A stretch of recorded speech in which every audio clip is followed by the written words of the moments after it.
नमस्कार बच्चों, मैं गौतम सर स्वागत करता हूं तुलसी केमिस्ट्री क्लासेस में। बच्चों, ये क्लास 12 की केमिस्ट्री का जो chapter number first villain chapter है, इसका पार्ट नंबर 3 है। और इस वीडियो में हम लोग जानते हैं वाष्प दाब और वाष्प दाब अवनमन के बारे में, और इसी वीडियो में ही हम लोग जानेंगे राउल्ट के नियम के बारे में। तो बिना समय गंवाए आइए जानते हैं। देखो, किसी ताप पर द्रव और उसकी वाष्प के मध्य साम्य की अवस्था में वाष्प द्वारा द्रव की सतह पर उत्पन्न किया गया दाब या लगाया गया दाब वाष्प दाब कहलाता है। क्या कहलाता है? वाष्प दाब कहलाता है। किसी ताप पर द्रव और उसकी वाष्प के मध्य साम्य की अवस्था में वाष्प द्वारा द्रव की सतह पे जो दाब लगाया जाता है उसे वाष्प दाब कहते हैं। बेटा क्या कहते हैं? वाष्प दाब कहते हैं। और इसे P से व्यक्त करते हैं। किससे व्यक्त करते हैं?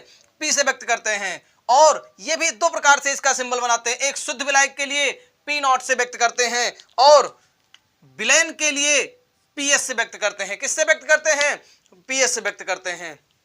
आइए आगे जानते हैं वाष्प दाब को प्रभावित करने वाले कारक कौन कौन से होते हैं। देखो बेटा, द्रव की प्रकृति हो गई, तापमान हो गया और अवाष्पशील विलेय पदार्थ की उपस्थिति, ये तीन कारक हैं जो कि वाष्प दाब को प्रभावित करते हैं।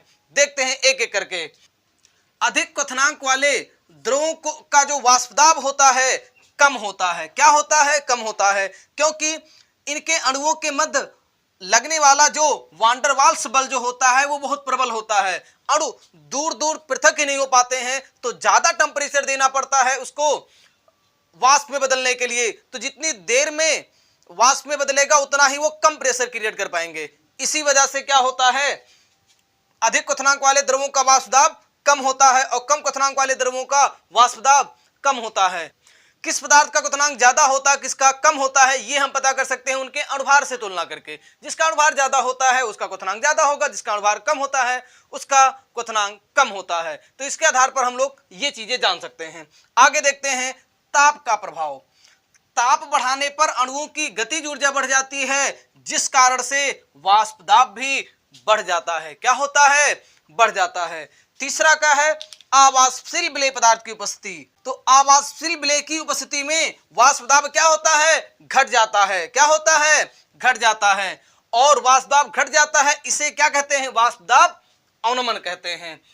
आइए आगे देखते हैं वाष्प दाब अवनमन क्या होता है। वाष्पशील विलायक में अवाष्पशील विलेय पदार्थ घोलने पर वाष्प दाब में होने वाली कमी को वाष्प दाब अवनमन कहते हैं। क्या कहते हैं बेटा? वाष्प दाब अवनमन कहते हैं।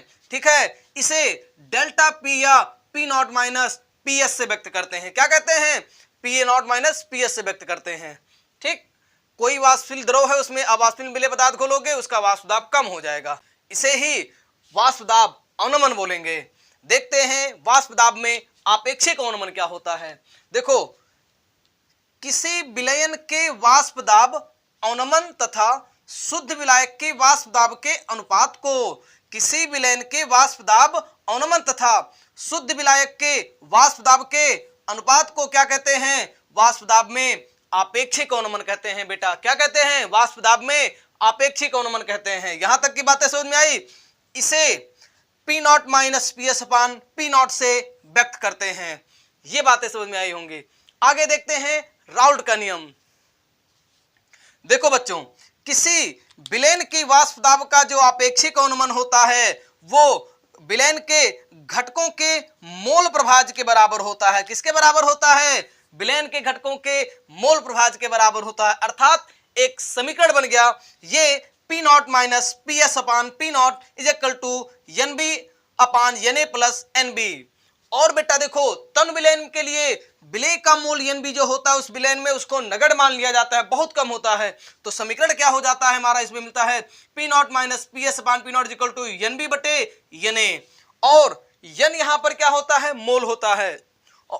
मोल का फार्मूला भार बटे अणुभार होता है। क्या होता है? भार बटे अणुभार होता है। तो विलेय का मोल बराबर क्या हो जाएगा? विलेय का भार बटे विलेय का अणुभार। विलायक का मोल बराबर विलायक का भार बटे विलायक का अणुभार। तो यहां पर इसका मान रख दिया गया है। तो फार्मूला इस तरीके से बनेगा। और इस समीकरण में हम क्रॉस मल्टीप्लाई कराएंगे तो एक समीकरण हमको यहां मिलता है।